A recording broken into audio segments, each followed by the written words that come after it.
Blake Lively and Ryan Reynolds have hired former CIA agents with a proven track record of lying to the public, gaslighting the public.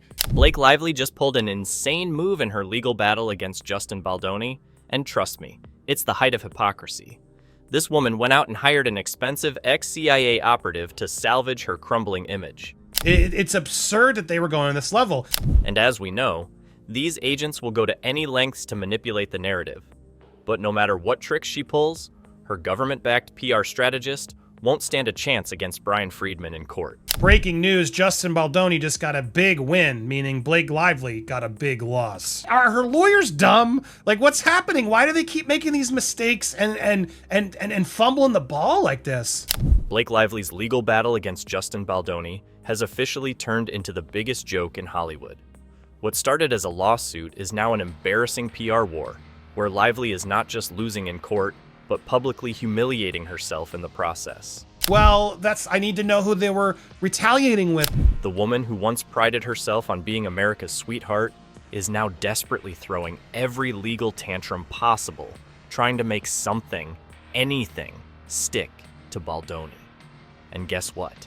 None of it is working. I mean, is it not a little hypocritical? Is this a bad look of her if she's trying to tell the courts that we should stop talking about this in public? Blake isn't just losing. She's losing spectacularly. The more she pushes, the more she exposes herself as a manipulative, entitled Hollywood actress who thought she could use the legal system as her personal revenge tool. You're despicable and a massive hypocrite. But now, the reality check has arrived, and Judge Louis Lyman just body slammed her entire legal team into the ground. There's a lot of this sort of like Blake complaining that they're evading the privacy, they're doing all this, but then meanwhile, right, she's on Saturday Night Live with Ryan making jokes, hitting back. I mean, is it not a little hypocritical? Is this a bad look of her if she's trying to tell the courts that we should stop talking about this in public? The latest court ruling was nothing short of a judicial roast session. Lively's lawyers went in, guns blazing, demanding that Baldoni's entire life history be handed over on a silver platter. Every phone call, every text message, every location he's ever been in since 2022. Team Blake was trying to basically ask for like 2.5 years worth of cell phone records, everything, location, all this data, which felt very evasive. Yes, 2022. Despite the fact that she herself claimed his so-called retaliation only began in August 2020. Apparently, time travel is now part of Lively's legal strategy. Bravo. Let's talk about just how absurd this subpoena request was.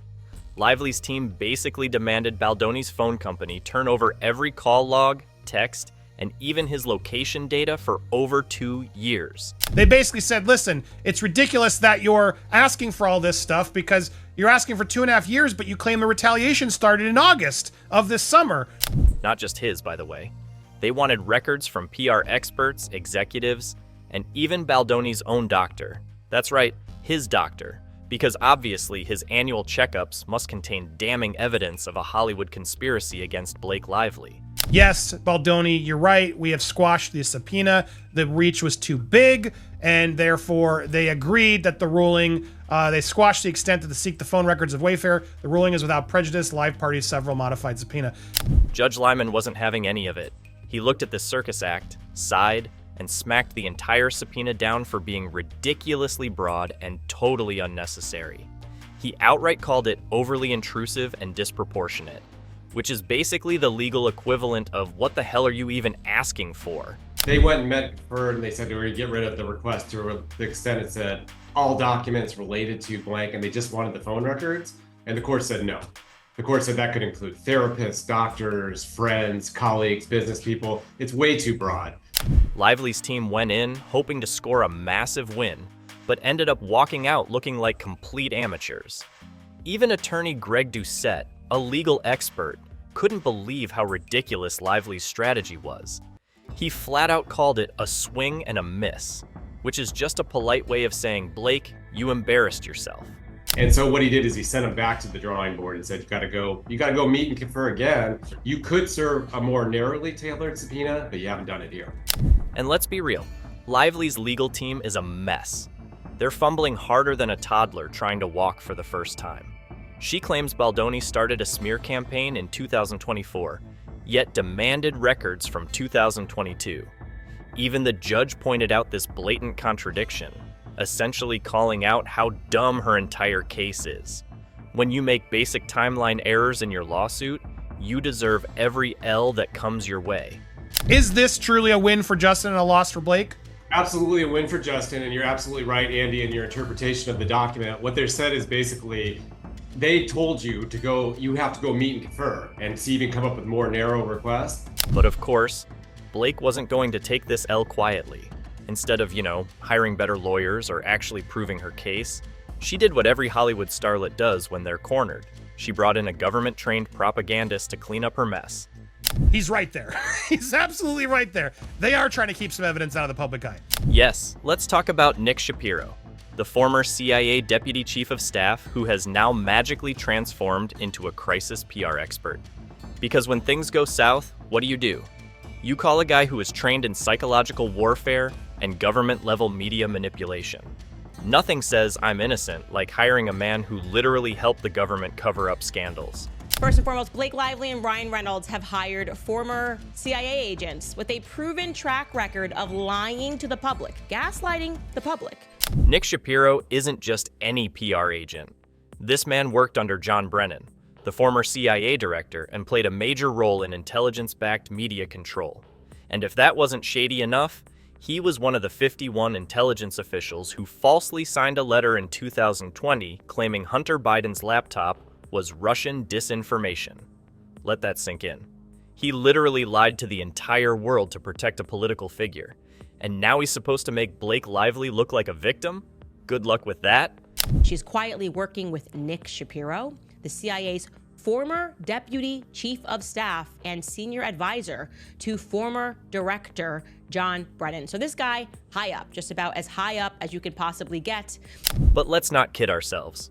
Blake didn't hire Shapiro because she needed PR help.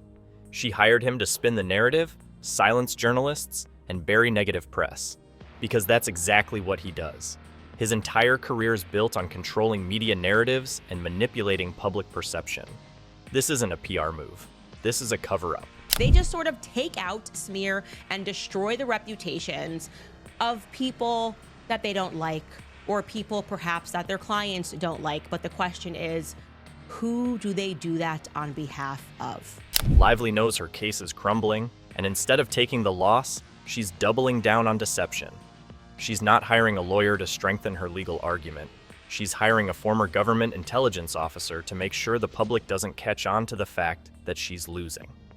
Blake and Ryan, who for sure gave that information to Megan Twohey of the New York Times, have opted to use a former top guy at the CIA for PR. So what is he doing for them exactly, okay?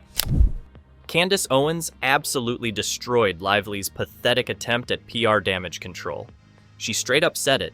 Nick Shapiro isn't just a PR agent, he's a government propagandist. And that's exactly why Blake brought him in. Not to help her case, but to control the media spin around it. But this is an actual headline right now in Variety. It reads that Blake Lively hires CIA alum for crisis PR in legal battle with Justin Baldoni. And the funniest part?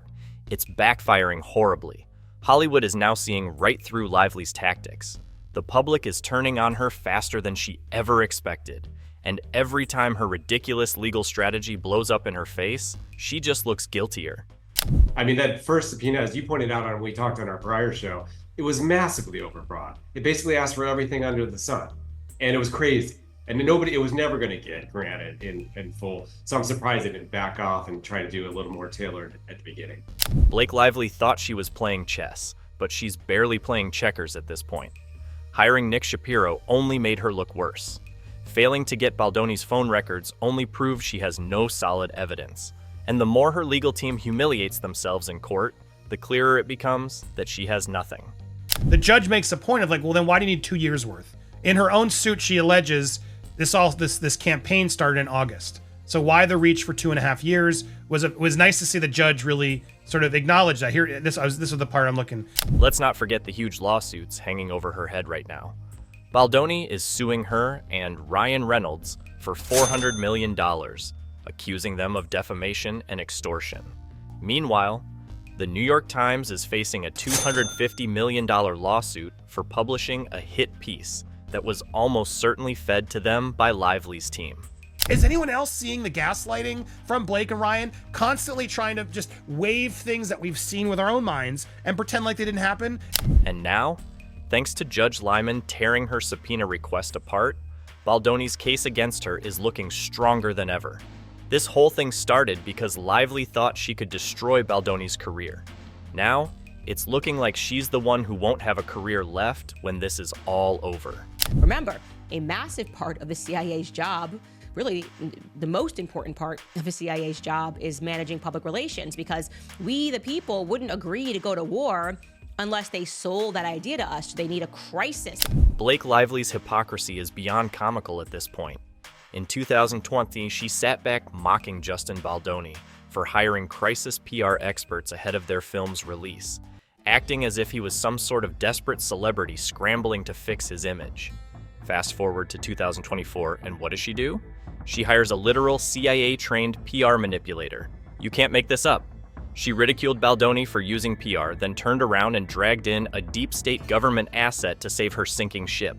She thinks this is okay, and like proudly displaying us, we're women, so we can just lie and cheat and steal our way into control these big movies. I mean, how disturbing is this to you? This woman really thought no one would notice, but the internet never forgets, and neither does the public. She mocked Baldoni for trying to control a media narrative, yet she's the one now running to her Hollywood friends, begging for sympathy and planting hit pieces in the media. And let's not forget how desperate she and Ryan Reynolds look. These two actually went on SNL and tried to joke about the lawsuit, because apparently when you're losing in court, you just make it a comedy skit. She's on Saturday Night Live with Ryan making jokes, hitting back. I mean, is it not a little hypocritical? Is this a bad look of her if she's trying to tell the courts that we should stop talking about this in public? But here's the problem. You can't be the victim and the bully at the same time. Lively is out here demanding that Baldoni stop talking about the case, claiming it's unfair for him to speak out. Yet she's using her massive Hollywood network to push the poor Blake narrative through friendly media outlets. What kind of clown logic is that? Blake Lively is caught in old footage, revealing that yes, her secret plan is to always take control of the movies and lie to the directors. She thought hiring Nick Shapiro would be a power move, but it completely backfired. Because now, instead of looking like a victim, she looks like someone who's trying to orchestrate a cover-up. If you really have nothing to hide, why do you need a CIA operative to run your PR? Baldoni hired a normal crisis PR consultant. You know, someone who actually works in Hollywood. Lively brought in a guy who specialized in government propaganda. The overkill is embarrassing. Because that's what she has told people in interviews. She's opened up about the fact that she struggles for equality, all the struggles that she faces on behalf of trying to stand up as a woman. And guess what? The public isn't buying it. The more she tries to twist the narrative, the more people see how fake and manipulative she is. Instead of looking like a woman fighting for justice, she looks like someone trying to destroy a man's life because he dared to push back. The hypocrisy is too blatant to ignore, and it's destroying what little credibility she has left. It was a really strange position to be in, because I felt like I don't want to just be an actor. Like I want to have more authorship. Meanwhile, Baldoni isn't just defending himself. He's firing back with a $400 million lawsuit, and he's not playing around. He's suing both Blake and Ryan Reynolds for defamation and extortion, because let's be honest, this entire thing feels like one giant Hollywood power play gone wrong. He's claiming that Lively falsely accused him of sexual harassment just to ruin his career, and he's seeking massive damages for career loss and emotional distress. And let's talk about how pathetically weak Lively's case is. She claims that Baldoni launched a smear campaign against her in August 2024. The only problem? When she tried to subpoena his phone records to prove it, the judge shut her down completely. Why? Because she had absolutely zero evidence. Also, the judge in Blake Lively's case just slapped down their psychopathic request for 2.5 years worth of every message that Justin Baldoni and Justin Heath and the PR agents have ever sent to everybody, plus location data. We knew that was going to happen. Judge Lewis Lyman didn't just deny her subpoenas. He outright exposed how flimsy her entire argument is. He essentially said, if this so-called campaign against you didn't start until August 2020, then why are you asking for phone records from 2022? The woman can't even keep her own timeline straight. When the judge is questioning the logic of your case, you've already lost. This ruling wasn't just a loss. It was a disaster for Lively. The court is now seeing what Baldoni has been arguing all along, that this lawsuit isn't about justice, it's about revenge. The subpoena denials prove that she has no real case, and instead of finding actual evidence, she's been trying to dig up dirt with overly broad legal demands. The court just made it crystal clear. She's not getting away with it. Blake Lively asked judge for stronger protective order to keep Justin Baldoni suit details private after receiving violent messages. They go to there. They are really trying to keep the evidence out of the public eye, it would seem. Yeah, he's right. And if she loses, she's in deep, deep trouble. She could be on the hook for millions in legal fees and potential damages. Let's be real. Hollywood isn't going to keep protecting her if she loses a $400 million lawsuit.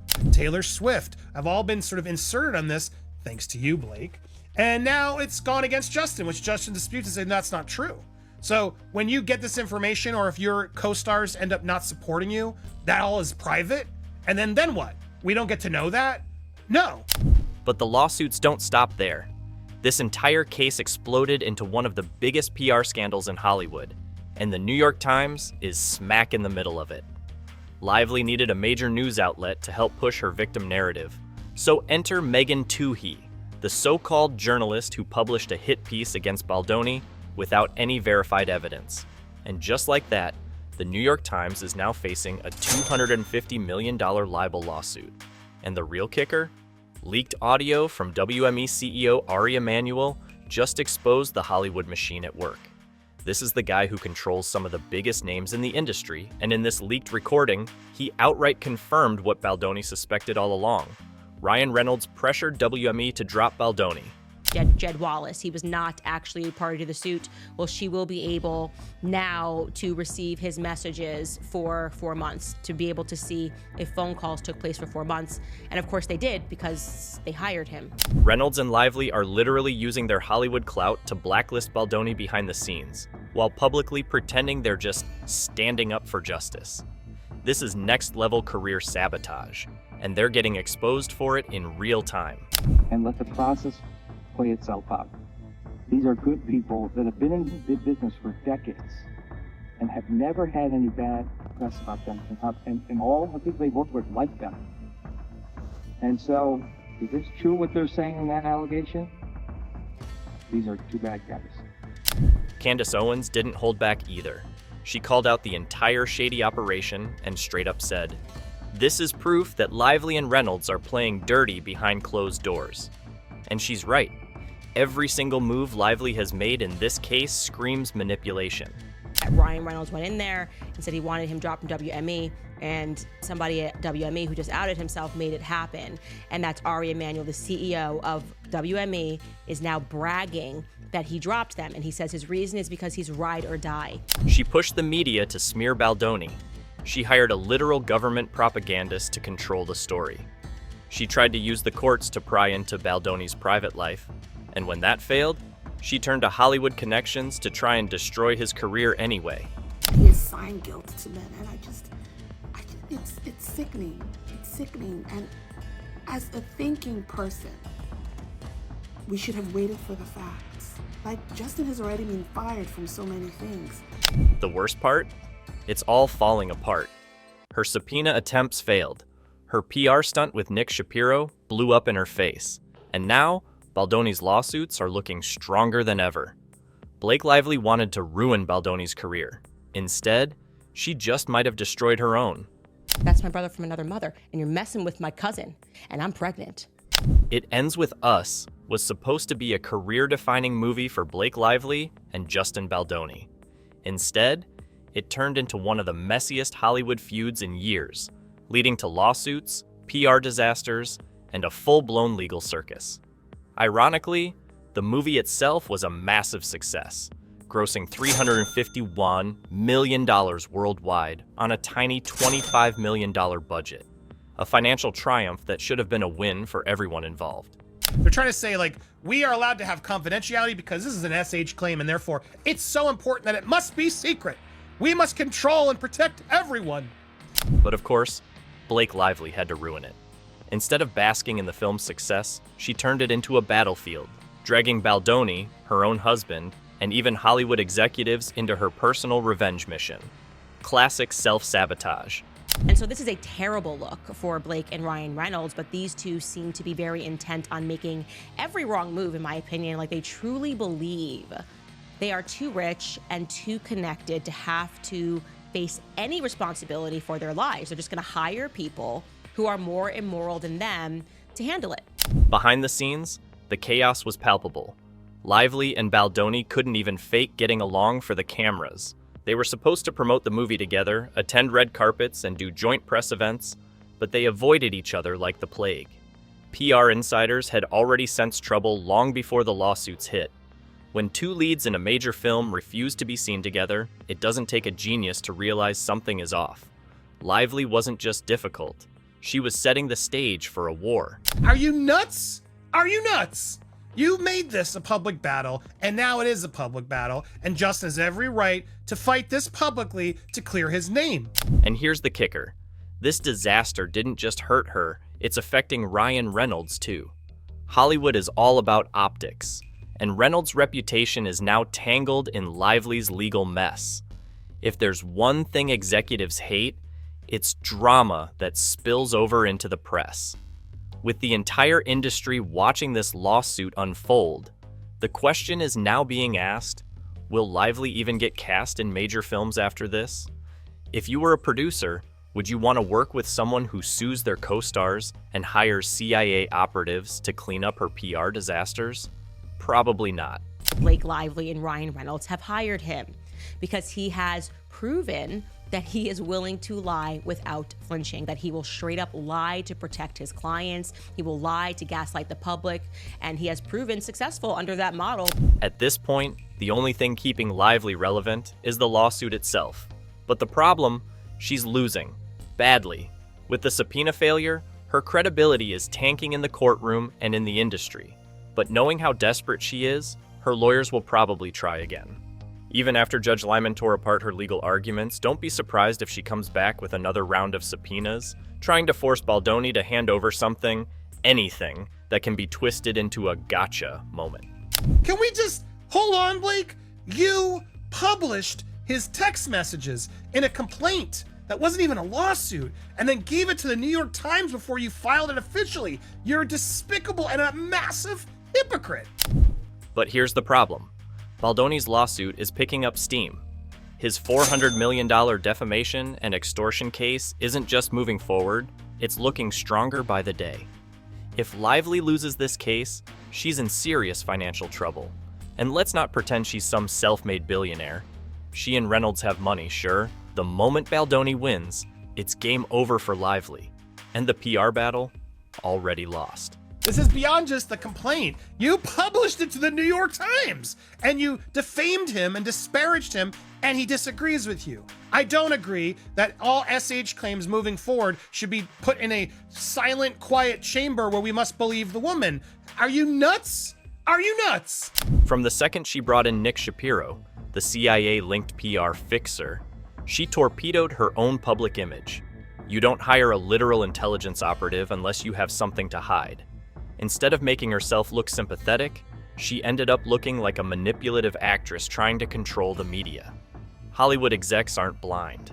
They see what's happening, and nobody wants to work with a liability. So you want to have all the abilities to go online, defend yourself, publicly mock, do whatever you want, but when you want it to be private, you should just get to decide that it's not how it works. The most unexpected twist? Taylor Swift might be getting dragged into this dumpster fire next. Yes, Taylor Swift. The biggest pop star on the planet. The woman who can turn any headline into a cultural moment. If Baldoni subpoenas Swift, things will escalate to a level that Lively is absolutely not prepared for. I think Taylor Swift is going to be subpoenaed for sure. I think there's going to be others who have been known, anybody who they know that the PR people talk to, any people that they know that Baldoni talked to regarding PR. What they're going to have to do is come forward with a list of, here are the people that we think have relevant or potentially relevant information. Lively and Swift are close friends, and it wouldn't be surprising if they texted about the lawsuit. If Swift gets pulled in, suddenly the media focus shifts entirely, and this case will explode beyond just Hollywood circles. But let's talk about what's already clear. Lively destroyed her own case. This wasn't Baldoni outplaying her, she outplayed herself. Her legal strategy is an absolute disaster. Judge Lyman humiliated her lawyers in court, making it crystal clear that her subpoenas were absurd and legally unsound. She tried to force through an invasion of Baldoni's privacy, but the judge saw right through it. And so now you're complaining about privacy? Oh, this is such an important private matter. You were on Saturday Night Live letting your husband make a mockery of your whole thing. Oh, is there something that's going on? Yeah, there's something going on. Her PR tactics? Somehow even worse. Hiring a CIA-linked crisis manager? Big mistake. The public isn't stupid. They know when a celebrity is trying to manipulate the press, and Lively failed spectacularly. Instead of looking like a victim, she looks guilty as hell. And meanwhile, Baldoni is racking up legal wins. His $400 million lawsuit against Lively and Reynolds is strong. His $250 million lawsuit against the New York Times is moving forward. The judge completely shut down Lively's weak legal arguments. She thought she could bully her way through the system, but it's all falling apart. The Hollywood power players who once had her back? Yeah, they're slowly backing away. Nobody wants to stand too close to a sinking ship. Blake Lively wanted to take down Justin Baldoni. Instead, she ended up taking down herself. Hit that subscribe button because Blake's downfall is just getting started, and you don't want to miss a second of this Hollywood disaster.